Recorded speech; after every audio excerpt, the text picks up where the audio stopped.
to this podcast, the Biblecast.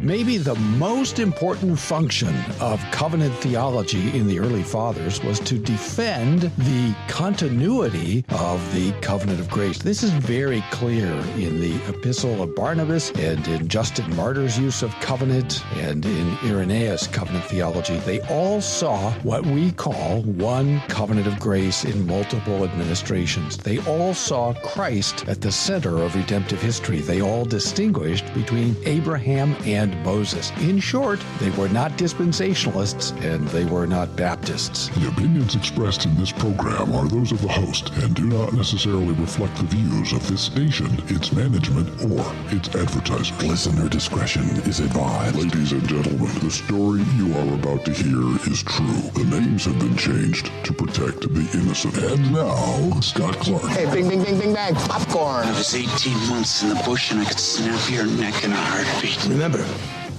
God helps those who help themselves. That's actually Benjamin Franklin. It was, and before that, it was Gabriel Beale. It's the Heidelcast, the podcast devoted to recovering Reformed theology, piety, and practice. We talking about practice. Not a game, not a game, not a game. We talking about practice. I'm a pastor and a church historian. This episode is for the week beginning Sunday, September 8th.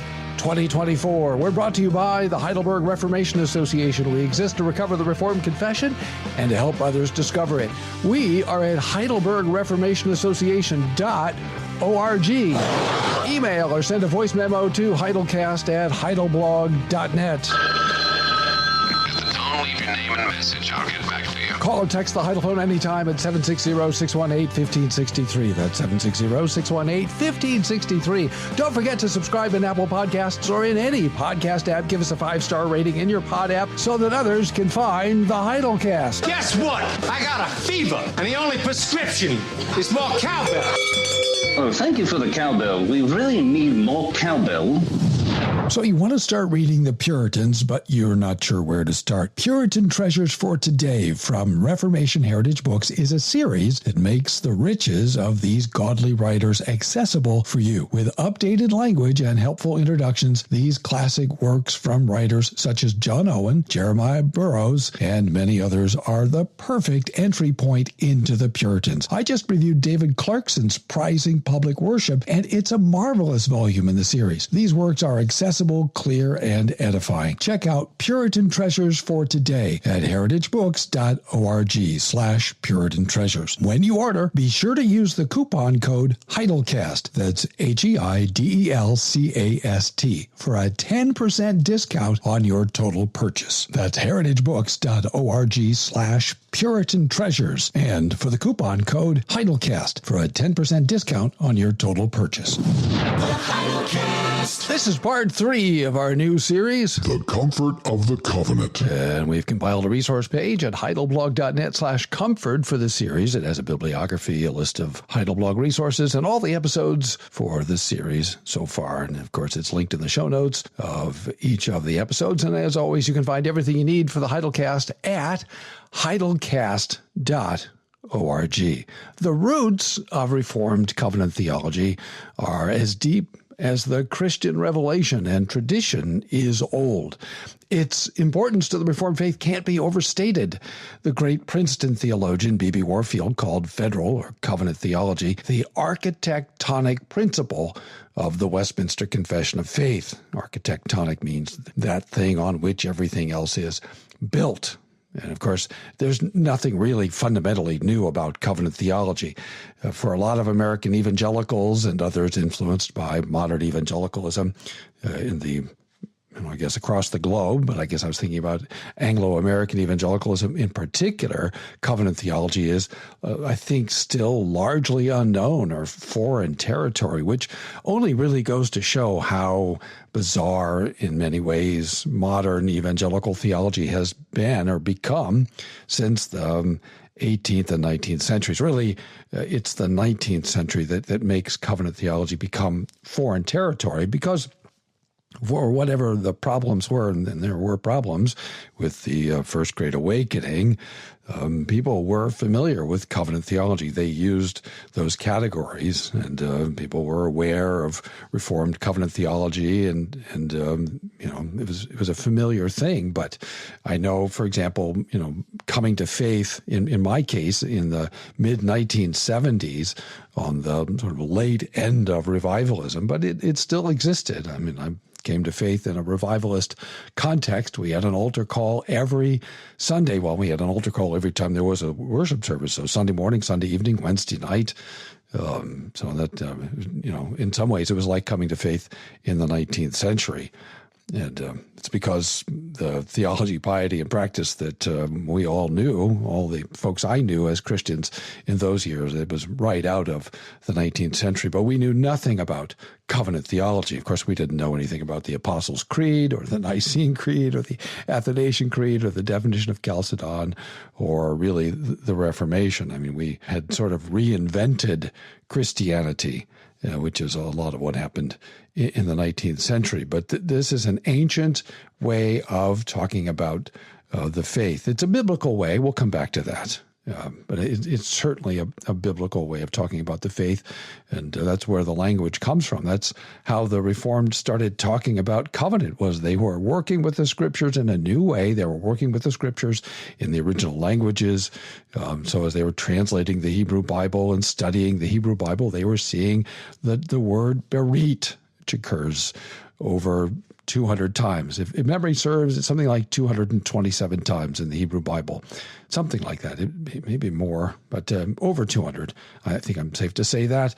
And then they're translating the New Testament. And of course, the word diatheke comes up less frequently, but proportionally, it's every bit as important. And it obviously occurs in key places in the New Testament. This is the new covenant in my blood, Jesus said, the kaine diatheke. So that's a crucial place.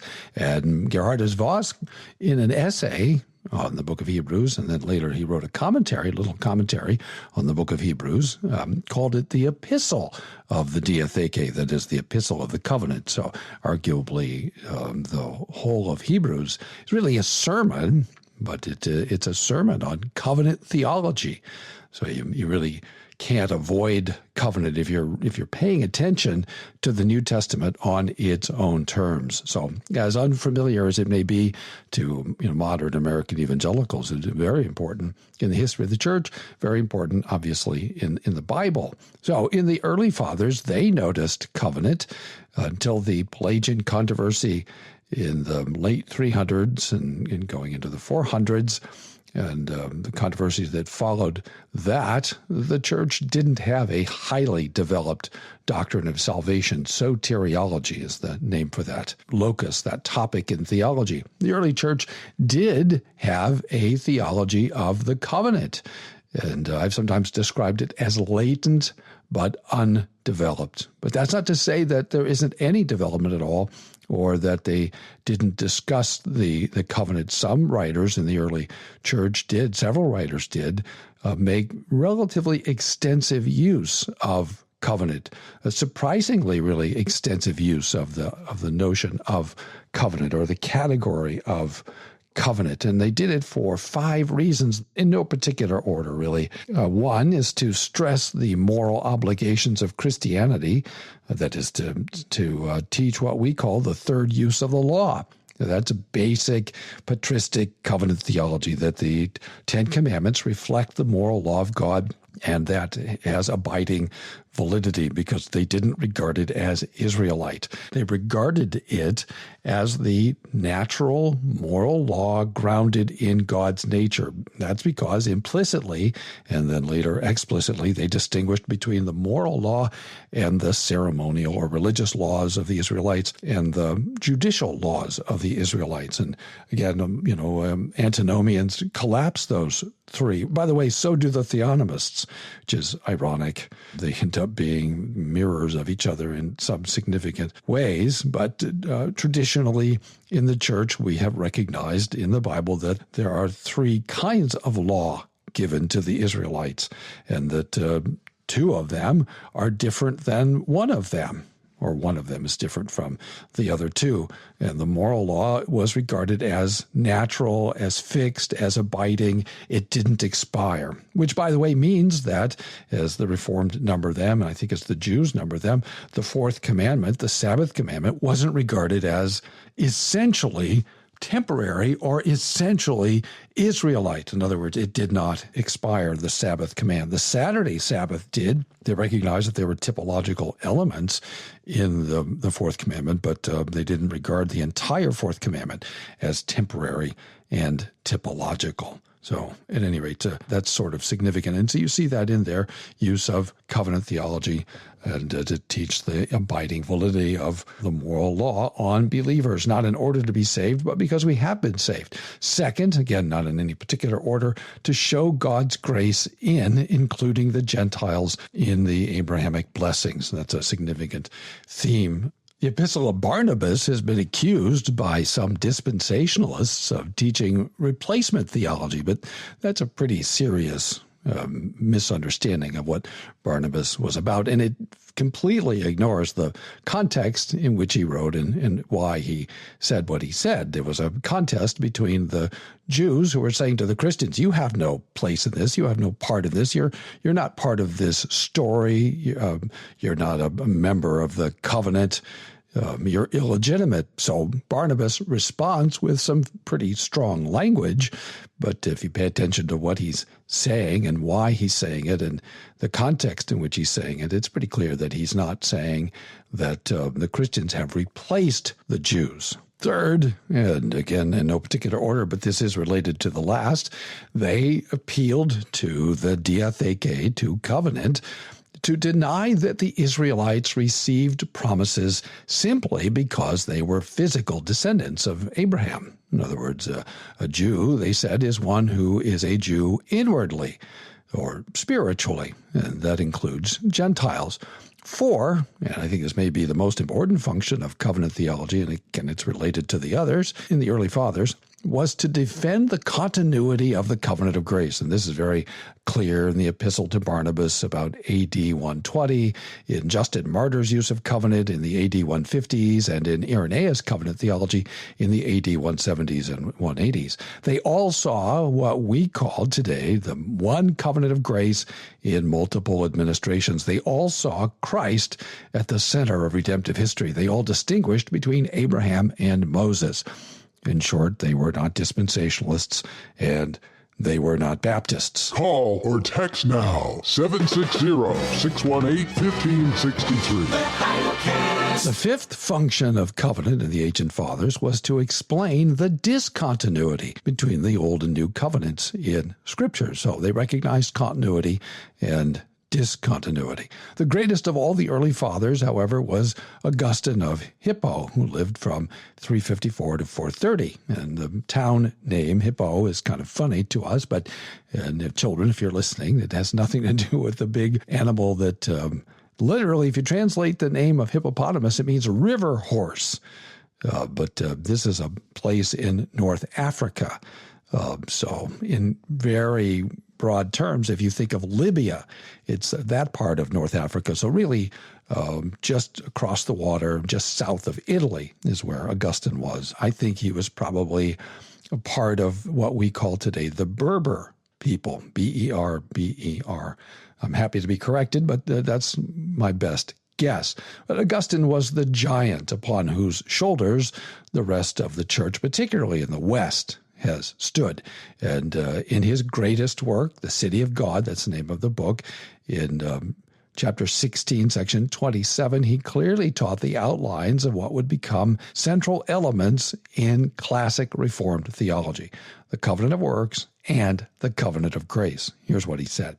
But even the infants, not personally in their own life, but according to the common origin of the human race, have all broken God's covenant in that one in whom all have sinned. Notice that, what he said? They've all broken God's covenant. Well, which covenant? When did they do it? In that one in whom all have sinned. Well, who is that one in whom all have sinned? Well, that's Adam. Well, when did Adam break that covenant? After creation and in the fall. And Augustine goes on to say, now there are many things called God's covenants, besides those two great ones, the old and the new. So now here he's talking in redemptive historical terms, in chronological terms. And he goes on to say, which anyone who pleases may read and know. Now listen to what he says here.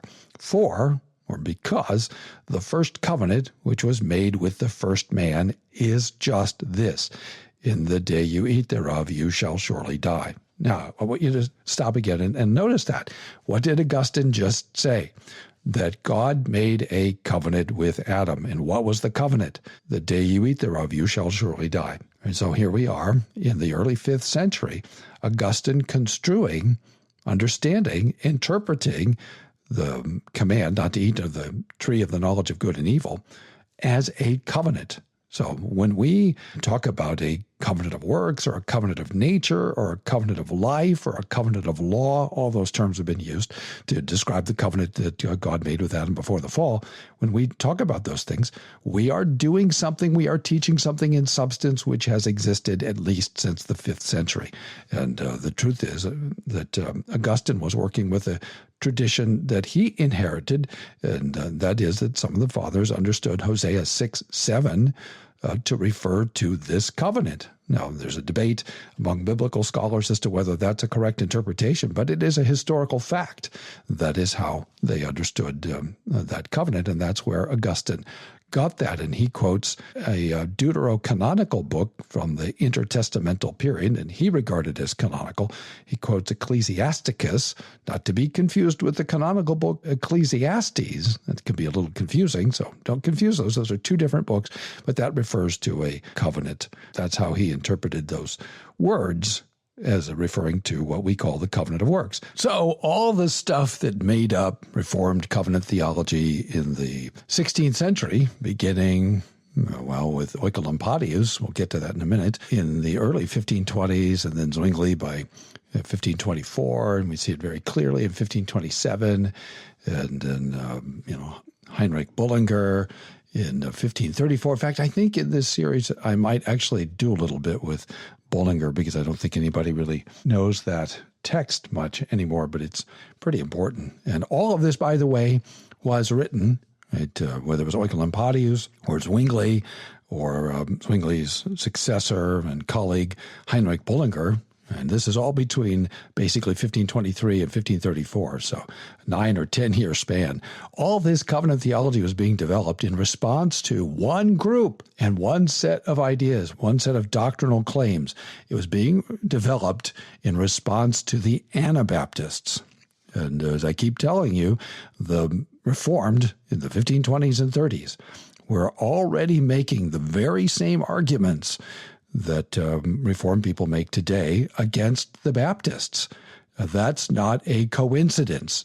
And this is something, right, this is a fact of history with which my Baptist friends who want to be Reformed, who want to claim to be Reformed, have to address. They can't just ignore it, which they typically do, because it is a party line, especially in the particular Baptist movement, that we are not Anabaptists. That's what it says in the prologue, I guess we'll call it, to the First London Baptist Confession in 1644. We are not Anabaptists. Well, as I keep saying again and again and again, I'm sorry if you've heard this a million times, but this is just the way it is. These things have to be said again and again and again before people will hear them. I'm not saying that the particular Baptists or modern Baptists of whatever sort are Anabaptists in every respect, but they are Anabaptist in their view of baptism. Ana means again or re, and all Baptists are re-baptizers, with a very few exceptions. Bunyan was not in that sense, a rebaptizer. He preferred that people be baptized as believers, but he accepted infant baptisms as valid. And there are others, I've known others, but that's a short list, and it's certainly not the majority view by any stretch of the imagination in any Baptist group of which I am aware. So, covenant theology, very ancient, and all the stuff that made up Reformed covenant theology in the 16th century already existed in the patristic period. All the stuff that would come to make up Reformed covenant theology, continuity of the covenant, covenant of works, covenant of grace, with the exception, I guess, of the Pactum Salutis, and that maybe bears further investigation. But all of the main stuff that made up Reformed covenant theology already existed in the middle, or really early, 2nd century. And as we learned, there are in Irenaeus and in Augustine and others, 2 Adams in the history of salvation. The colonial Puritans said, in Adam's fall, we all sinned. I always think they should have said, in Adam's fall, sinned we all. It would have been more euphonic, but they didn't. Anyway, he's our federal representative. So federal theology is very, very old. Again, this is not something invented in the 17th century. There's a school of thought that says that the Reformed invented federal theology. It's considered legal theology, contractual theology, and that's just not true.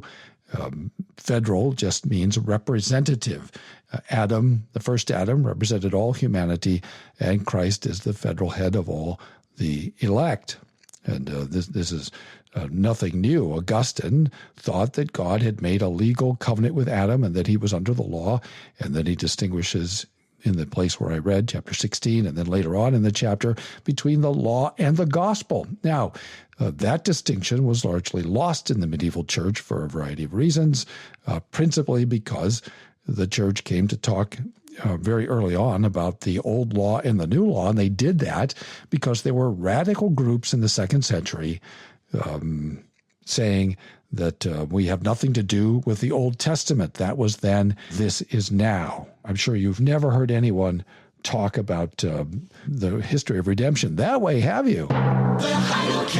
Well, of course you have, because that view is widely held in the evangelical church. And so the ancient Christians reacted to the Marcionites and the Gnostics and others who wanted to set up an absolute discontinuity between the old and the new by so emphasizing the continuity that they lost some of the discontinuity. And then they portrayed, in a sense, verbally by using that language, old law and new law, so wanting to emphasize the continuity that they lost the distinction eventually between law and gospel. And that is that there are 2 theological categories, 2 different ways of speaking.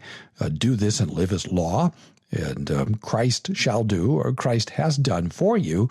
That's gospel. And the medieval church lost that. But again, a lot of what we find in the 16th century is already present in Augustine and others. Considering the history of salvation, the Old and New Covenants are both expressions of the gospel. And Augustine knew that, and the ancient church knew that. And most importantly, we have to observe that Augustine turned to covenant theology against the Pelagians, who denied original sin, and against the semi-Pelagians, who affirmed original sin, but who downplayed the consequences of the fall. They argued that we can cooperate with divine grace for our righteousness with God. And that gets us to the medieval period in the Western Latin-speaking church.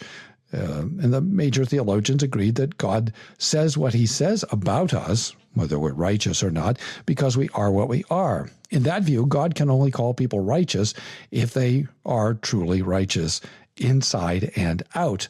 And this, they thought, will happen when sinners are infused with grace and they cooperate with grace so that they become righteous. In other words, you're justified because you're sanctified, they said, and you're justified to the degree that you are sanctified. And justification, they said, is a matter of cooperation with divine grace. And they further said that faith is obedience, and they even made doubt of the essence of faith, and not just for justification, but for the whole shooting match for salvation as well. And so when you read medieval theology, you have to remember that when they're talking about sanctification, they're talking about justification. They don't make the distinction that the Protestants came to make. It's such a crucial distinction, and it's one, of course, we need to struggle to hang on to in our time, too, because lots of people are doing the same thing that they were doing in the medieval period. The major development in medieval covenant theology was the proposition by the great Franciscan theologian. When I say great, I mean important. I don't mean particularly good, but the great Franciscan theologian William of Ockham, who died in 1347, and then his theology was articulated by Gabriel Biel, who died in 1495, so just before the Reformation. And they both agreed that God does not say what he says, for example, righteous, because you really are intrinsically, inherently righteous, but rather because we have met the terms of the covenant to cooperate with God. And their slogan was, to the one who does what he can, to the one who does what lies within him, he said, God will not deny favor or grace. And you know this teaching, you're familiar with this, from Benjamin Franklin, as you heard at the beginning of the episode, that God helps those who help themselves. Now, it may be that that isn't original with Franklin, and there's some dispute, I think, as to whether he said that. But be that as it may, you've certainly heard people say that. I grew up hearing people say that all the time, that God helps those who help themselves. So Occam and Biel in the 14th and 15th centuries leading up to the Reformation were teaching that God rewards sinners with a kind of merit when they do their best. He overlooks their sins and he treats them as if they had fulfilled the terms of the covenant. That is, as if they had kept the law. And it was against this very teaching that Martin Luther rebelled in the Protestant Reformation. Hi, it's the voice again, and things are a little tight for all of us, even for us disembodied voices. So I've taken a part-time job. Sorry about the noise. I'm on my lunch break. And it seemed like a good time to remind you that you're listening to the Heidelcast because you learn things, because it helps you, because it is edifying, unless you're being forced to listen. If you're being forced to listen, call 911 right now. So won't you help us to help you and others? Lots of people are discovering Reformed theology, piety, and practice through the HRA. You can help by clicking on the donate link or by sending a check to Heidelberg Reformation Association, 1637 East Valley Parkway, number 391, Escondido, California, 92027. The best podcast, the Heidelcast. Though Martin Luther, who died in 1546, came to hate the covenant theology of the Franciscans, he didn't abandon every part of covenant theology. That is, he didn't reject the language of covenant altogether. He didn't work out a complete covenant theology as he became a Protestant, right? But he did teach Paul's doctrine of original sin. He taught divine sovereignty and salvation, even double predestination. He taught the imputation of our sin to Christ and his righteousness to us. And he taught faith, resting, receiving, trusting, leaning on Christ as the alone instrument of justification. According to Luther, we're not justified because we're sanctified. We're sanctified because we are justified. So with Calvin and all the Protestants, he didn't reject the idea of merit, but he discovered that it's not our merit produced by grace and cooperation with grace that satisfies God. It's Christ who merited our justice, and his merits are imputed to sinners. And he expressed these truths in his distinction in justification between law and gospel.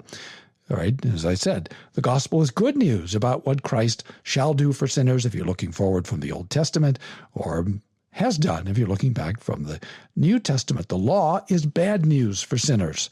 Anytime Scripture says do this and live, as our Lord did in Luke 10:28, he's articulating the law. Whenever it says, I have done that you might live, that's gospel. And people, of course, you hear people saying, well, we Reformed people, we disagree with Luther about this.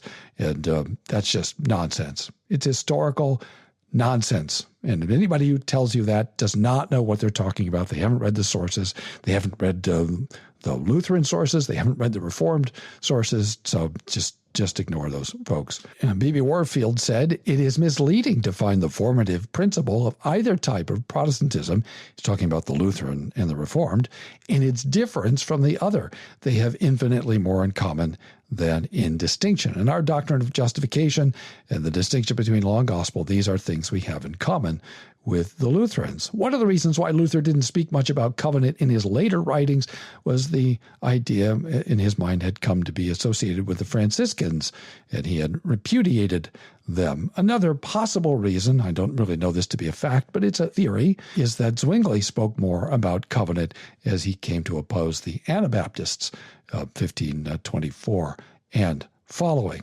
So that's a possibility. But it's also the case that if you look at Luther's lectures on Genesis, or at least the lectures attributed to him, there are some textual critical problems, but certainly they are early and they represent what at least some Lutherans, if not Luther himself, were saying about the continuity of the covenant of grace and other things. So there is a kind of pan-Protestant covenant theology. I don't think anything, for example, that Zwingli was saying against the Anabaptists in 1527 or what Bullinger wrote in 1534 in his little treatise on covenant theology was anything with which any of the Lutherans would have disagreed. In fact, I've heard Lutherans articulate the very same things, and you see those same things again in those lectures attributed to Luther from the 1530s on Genesis. One of the lesser-known Protestants in this period, and you've heard me mention his name in this episode, was Johannes Oecolampadius. It's a Latin name in place of his German name, which means house lamp. He died in 1531.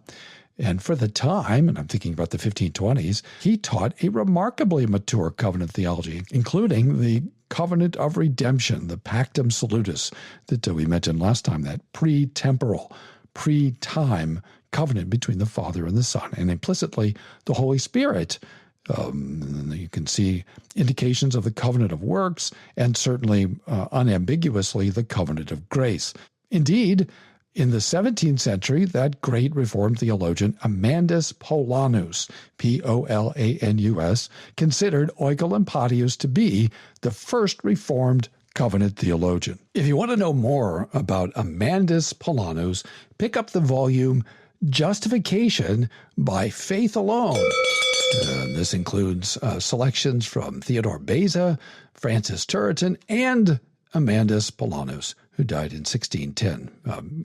Very worthy Swiss Reformed theologian, and this is the first ever translation of this section from his systematic theology on justification. There's a little bit of Paulanus available in English in other places, but you ought to check this out. I think this is a significant volume.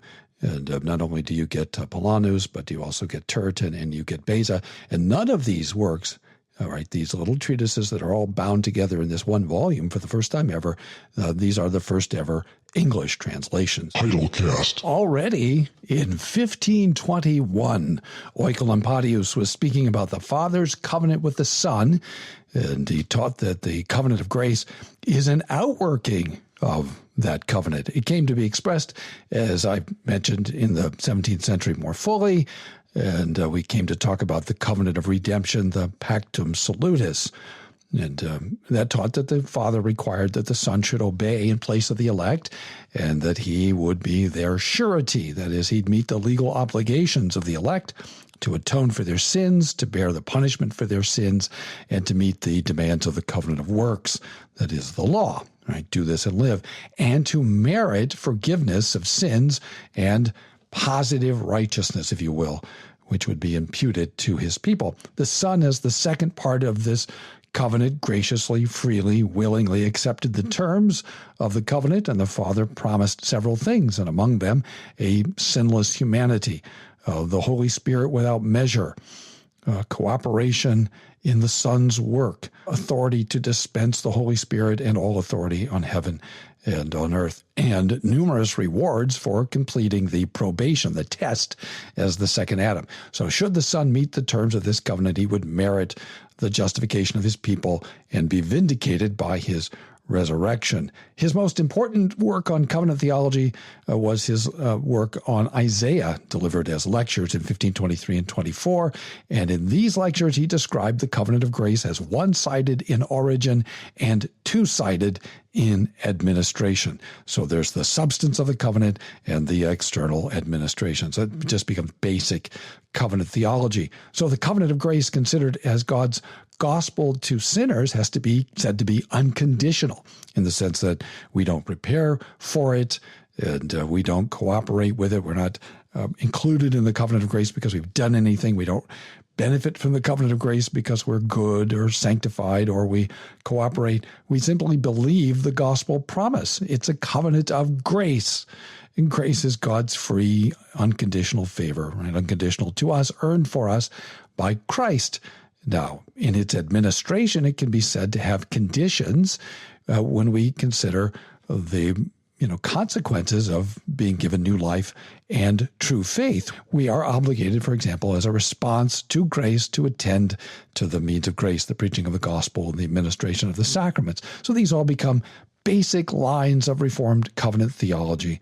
Like Luther, John Calvin, who died in 1564, he taught the substance of the more highly developed federal or covenant theology. And like Bullinger, most of his discussion of the covenant concerned the history of redemption from Adam to Christ and focused on the continuity of the covenant of grace. But it seems pretty clear now that he taught the substance of what became the classic covenant theology, Reformed covenant theology, federal theology. He taught by implication, the covenant of redemption, not using that language, but the stuff is there from all eternity, the covenant of works before the fall and the covenant of grace after the fall. Now, there are scholars who deny that Calvin taught the same covenant theology as you find in the later Reformed Orthodox because he didn't use the same vocabulary, which is ironic because Calvin himself complained about the Roman Catholics who would not allow him to use the expression faith alone. You can see that in Institutes 3:11-19, because they said the word alone, sola, is not used in the Bible. Ladies and gentlemen, Scott Clark. But for Calvin, the law, that is the covenant of works, kills sinners, and the gospel, the covenant of grace, justifies and sanctifies them by grace alone through faith alone, in Christ alone. And he used the language of covenant to express those basic truths. And beginning with the basic distinction between law and gospel, he used covenant to include a prominent place for sanctification or gratitude. And of course, those are the three parts of the Heidelberg Catechism: guilt, grace, and gratitude. Those are the three parts of the book of Romans. If that's new to you, check out the series on the book of Romans, and you can find that at heidelcast.org. And just click on the link for the series, and you'll see the series where we went through the book of Romans verse by verse, with the Greek Testament in my left hand as I was going through Romans. So you'll see that there, and maybe that will be edifying for you. I mentioned earlier Heinrich Bullinger, who died in 1575. He was Zwingli's colleague in Zurich and his successor, and he published a treatise devoted to explaining the continuity of the covenant of grace. And he used the covenant, or the word covenant, the concept of covenant, to teach the unity of the history of salvation and as a summary of biblical theology. We'll come back maybe and take a look at that, and because I think that would be helpful just for you to hear how early Reformed theology responded to the Anabaptist division between the Old and New Testaments. Now, our guy that we're looking at mainly in this series, Caspar Olevianus, did the same thing in his three works and in other places as well. He does it in his biblical commentaries, but we'll be looking at Firm Foundation, and along the way I'll throw in some stuff from his work on the substance of the covenant of grace between God and the elect.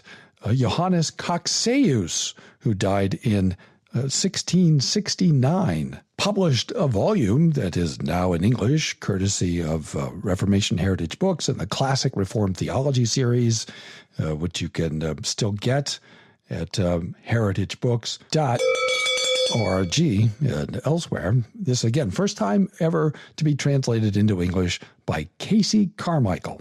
And this is Volume 3 in the Classic Reformed Theology series, The Doctrine of the Covenant and Testament of God. So this is a pretty important volume. I'm going to be very honest with you. This was a very difficult work to translate because of the way Coxeus wrote, and it is even a somewhat difficult volume to read in English.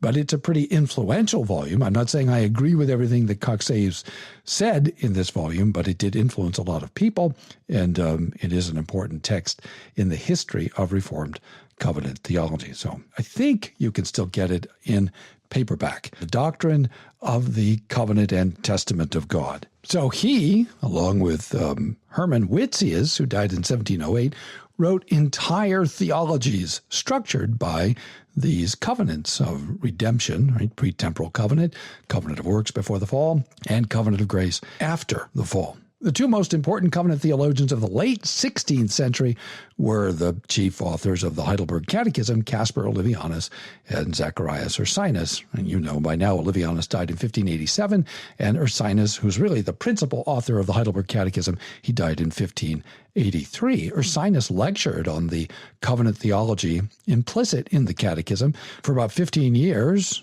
and then later until his death at his school in Neustadt. His covenant theology is clear from his lectures and from, for example, his larger catechism, which dates to about 1560, 61, something like that, very early, somewhere between 1560, 61, 62, in that as they're getting ready to do the Heidelberg Catechism. Now, there's some argument that he actually wrote that a little later. And I don't have that off the top of my head exactly who said that or when or where, but it's in the footnotes of the forthcoming commentary on the Heidelberg Catechism. So you can check that out when it comes. Ursinus is particularly important because he very clearly taught what we would come to call the covenant of works. He called it the covenant of nature. And so he may be the first one actually to do that. I'm always reluctant to say so-and-so did it first, because as I mentioned, you can already find it in Augustine. But in terms of using the language, which sometimes I think people are too wound up about that, if the stuff is there, even if the language isn't there, then the stuff is there. And that's all that really matters. And then he taught the covenant of grace. And these are two distinct covenants. In his catechisms, he clearly said that the covenant of works is law and the covenant of grace is gospel. And the good news is that Christ has obeyed in our place, and everything he's done is imputed to us. And we receive Christ and all his benefits by God's divine favor alone through faith alone. For Ursinus and for Olevianus and the rest of the Reformed Orthodox, the covenant of works stands, as I say, for law. It's not gracious, it's law. And the law says do. And it's relentless. It never gives in. It never stops. And the gospel says done. Christ has done it for us. Looking forward, Christ will do. Looking back, done. And I've mentioned Olevianus's book on the substance of the covenant. Again, not yet translated, but that's a project that I hope to be working on here soon. He argued that the covenant can be considered in a broader sense and in a narrower sense. In the narrow sense, the covenant can only be said to have been made with the elect, that is, those who have received Christ and his benefits. But in the broad sense, it is those who are participating in the outward external administration of the covenant of grace. According to Olevianus, in the broad sense, all those who are baptized, all those who are recognized as being members of the covenant of grace outwardly, they are in the covenant of grace. And here's a place where Reformed theology disagrees with the Baptists and where the Baptists show that they are not Reformed. This is basic, normative, confessional Reformed theology, all right, the narrow and the broad. So only the elect and only those who come to new life and true faith have the substance of the covenant in the narrow sense, but that doesn't wipe out the external administration. So the covenant can be said to be made with all the baptized, since only God knows who is elect. And that's why the Reformed Church is baptized on the basis of not whom we think to be regenerate, and we don't confess that all the baptized are regenerated, nor do we confess that they are regenerated at baptism. Right? We baptize on the basis of the divine command and the divine promise. The command is, include your children, and the promise is, I'll be a God to you and to your children. Right? And that promise has never gone away. We know that because it's in Acts 2:39. After the resurrection of Christ, after the ascension of Christ, it's a fully part of the new covenant administration of the covenant of grace. And we regard all those who are baptized as believers. We don't say that they are necessarily regenerate, but we treat them as such until they prove otherwise. That's called the judgment of charity, right? Taking seriously the credible profession of faith. And so this is the internal-external distinction. So all those who are in the covenant in the broader sense or externally do receive some of the benefits of the covenant, but they don't receive what Olivianus called the substance of the covenant or the double benefit of the covenant of grace, justification and sanctification. Only those who are elect actually appropriate by grace alone, through faith alone, right, the double benefit of the covenant of grace. I think both of them, Olivianus and Ursinus, taught the covenant of redemption. We'll see that when we go through Firm Foundation. He starts with it. And they taught the covenant of works as law and the covenant of grace as gospel. The theology of the early 17th century Reformed theologians, William Ames, for example, who died in 1633, Johannes Walabius, who died in 1629, and Amandus Paulinus, who died in 1610, about whom we've already talked, were written in the same direction as that of Olivianus and Ursinus. The high point of Reformed federal or covenant theology was probably Coxeus, as I mentioned, who died in 1669. You could also look at Heidegger, and we don't have a lot of Heidegger in English, but we do have a little bit. I didn't really intend to or set out to talk about all these volumes published in the Classic Reformed Theology series, but there's another one that you might look at to get a sense of 17th century Reformed covenant theology, and that is The Concise Marrow of Theology by Johann Heinrich Heidegger. Again, first ever English translation of anything by J.H. Heidegger, who died in 1698. Casey Carmichael did a fine job. And this, which volume? This is volume 4 in the Classic Reformed Theology series, again available at heritagebooks.org and elsewhere. I think you can get it at Amazon and in other places. And again, Heidegger places a lot of emphasis in this text on the covenant of works. It's remarkable how strong he is in this little handbook on the covenant of works. Coxeus was pretty important, but Hermann Witsius sort of wraps up the story in a sense in the late 17th century, along with others. He wrote what is for us a 2-volume work on covenant theology, and he attempted to explain and summarize and even to develop Reformed covenant theology, trying to build bridges between Coxeus and his followers and his opponents, the Fuchsians, the followers of Gisbertus Fuchsius from earlier in the 17th century. And like the tradition before him, he identified the covenant of works with law and the covenant of grace with the gospel. The difference between the two covenants is that Christ, our mediator, has met the terms of the law for all elect sinners. One of the tensions that remained unresolved in the 16th and 17th centuries was how to talk about Israel's relations to the covenant of works. And all the classic Reformed theologians in the 16th, and particularly in the 17th centuries, really, took account, or some account, of the works language in the Old Testament while maintaining the essential unity of the covenant of grace. Some, such as Coxeus and Witsius, suggested that Israel was in a sort of probation relative to the land, but not for justification. And a lot of Reformed theologians since Calvin have also spoken of God's graciousness in entering into the covenant with Adam. So this language has often been misunderstood. John Owen and John Ball called attention to the disproportionality between God and man and God's freedom in making the covenant of works. But none of them denied that the covenant of works was a legal covenant, and none of them said that the covenant of works was a gracious covenant. And that distinction has sometimes been ignored. Well, in the modern period, the Princeton theologians, Charles Hodge, who died in 1878, B.B. Warfield, who died in 1921, Gerhardus Voss died in 1949, J. Gresham Machen died in 1936, and in the Netherlands, Herman Bavinck, who died in 1921, followed the main lines of the classic view, teaching the covenant of redemption, the covenant of works, and the covenant of grace. But the single biggest influence, and not in a good way, on covenant theology in the 20th century was Karl Barth, B-A-R-T-H. It's Barth. I know it looks like Barth, but it's pronounced Bart. and he died in 1968. He rejected the historicity of Scripture in favor of a theology of personal encounter with the Word. He rejected a lot of classic Reformed theology as scholastic and unbiblical. He rejected the covenant of redemption, the distinction between the covenant of works and the covenant of grace. He rejected the distinction between law and gospel, but a lot of people ended up following Bart on this, particularly the Torrances in Scotland, and they've influenced a lot of the English-speaking world.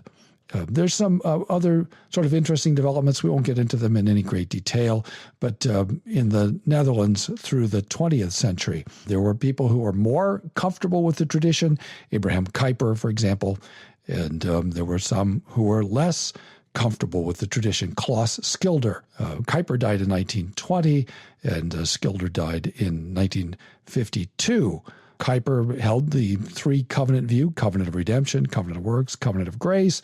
And Schilder always talked about the so-called covenant of works, and I don't know that he was particularly sympathetic with the covenant of redemption. And as I read Schilder, as he talks about the covenant of grace, it seems to me like he sort of reintroduces the covenant of works in certain ways. My friend Wes Bradenhoff, who has written on Schilder at more length than I have and done more work on Schilder, he thinks I'm all wet. And so you can check out that for yourself. You can look at Wes's stuff. You can also see some of Schilder now in English, that when I was really working on Schilder, we didn't have much access to Schilder in English, and his Dutch is pretty difficult.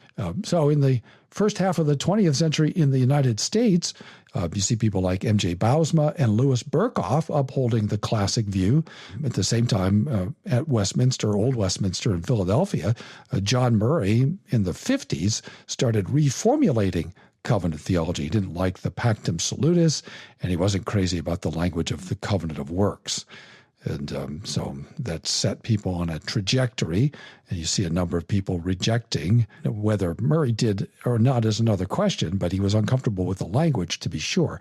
So, for example, if you look at old Palmer Robertson's Christ of the Covenants, you don't see a presentation of the covenant of works or the covenant of redemption. So by the time you get to the 1970s, we've really lost track, for a variety of reasons, of traditional three-covenant Reformed theology. And so that the 20th century is not a very positive time in a lot of ways for Reformed covenant theology, in part because a lot of people took the revisions that took place in the 20th century as the baseline, rather than looking at the Westminster Confession or looking at the classic Reformed theologians, some of whom, just a few of whom, I've mentioned in this episode and in the episode before. So part of what I hope to do in this series is to help sort of reestablish the baseline by looking at what Olivianus was saying in the 1560s, 70s, and 80s. We can see how he's talking, how he's thinking. Now, there were some people who were more favorable toward the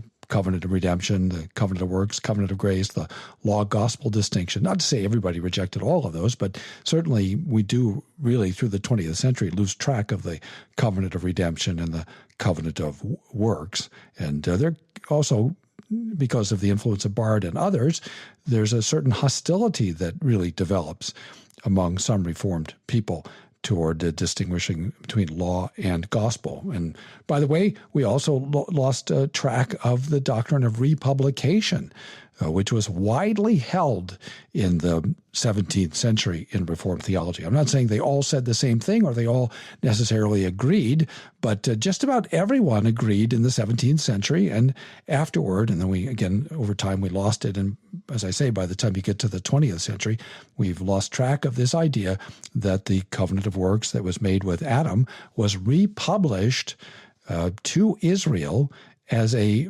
pedagogue, as a teaching tool to teach them the greatness of their sin and misery. And that's considered today in some circles, I think it's a minority view, but in some circles it is considered that any doctrine of republication is some sort of radical deviation or something like that. And again, that's just not true at all. There is a resource page. Of course, there is a resource page on the Heidel blog heidelblog.net/resources and just search for Republication. It may be heidelblog.net/Republication. I'm not sure, but it's certainly there. And there are podcasts and articles and quotations from original sources so that you'll be able to see that the idea of Republication is certainly not anything radical. So there were people doing that. Meredith Kline was one of the folks in the 20th century from the 50s into the 90s who defended the covenant of works, the covenant of grace, republication, pactum salutis, distinction between law and gospel, all those things. He did do that, and so that was valuable. But I think we have to say that his was a minority voice.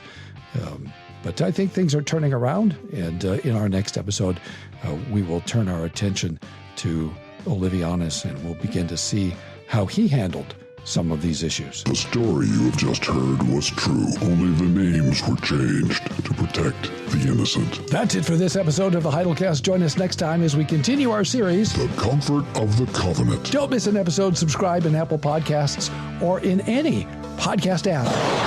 Email heidelcast@heidelblog.net. Call or text the Heidel phone anytime at 760-618-1563. That's 760-618-1563. Or send a voice memo to heidelcast@heidelblog.net. Remember, the Heidelcast may be cheap, but it isn't free. When the coin in the coffer clinks, the cost of bandwidth shrinks. Copyright 2024. All rights reserved. This is a Heidel Media production. Without the creed, what are we? What do we stand for? All right, that's it. Let's roll. Hey, let's be careful out there. Good night, Chet. Nothing is over until we decide it is. Silence! I kill you! We're a little late. Good night, Paul. Oh, gracious, say good night. Good night. And good night, Mrs. Calabash. Wherever. Ladies and gentlemen, Elvis has left the building. It's the end of the program. Roy Knapp is at the chimes. Good night, all. We'll be with you tomorrow. Tune in tomorrow. Same bat time, same bat channel. Just on the way back machine, Sherman and I were quickly on our way. And now this is Jack Vincent here. And this is Happy Hair. Traveling music there, Ray. Thank you. Hi there, this is Happy Hair. Up with the cows, milking the public. The Giants.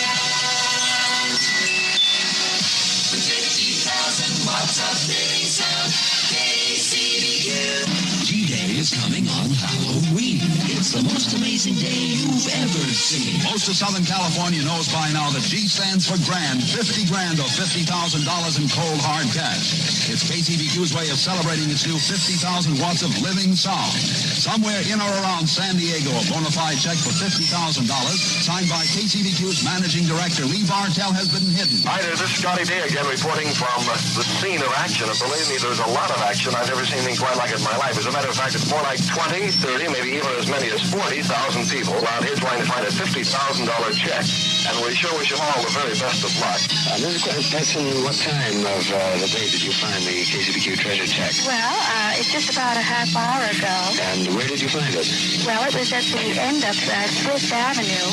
At the end of Swift? Parked the car there. The KCBQ with Lee Baby. It's 17 minutes before 10. Here I come. Watch me.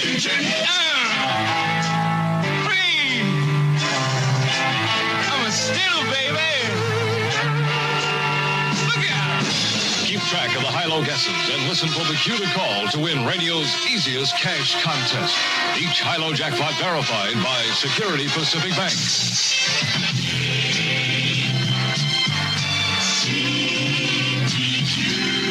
KCBQ San Diego. This is Buzz Bennett speaking.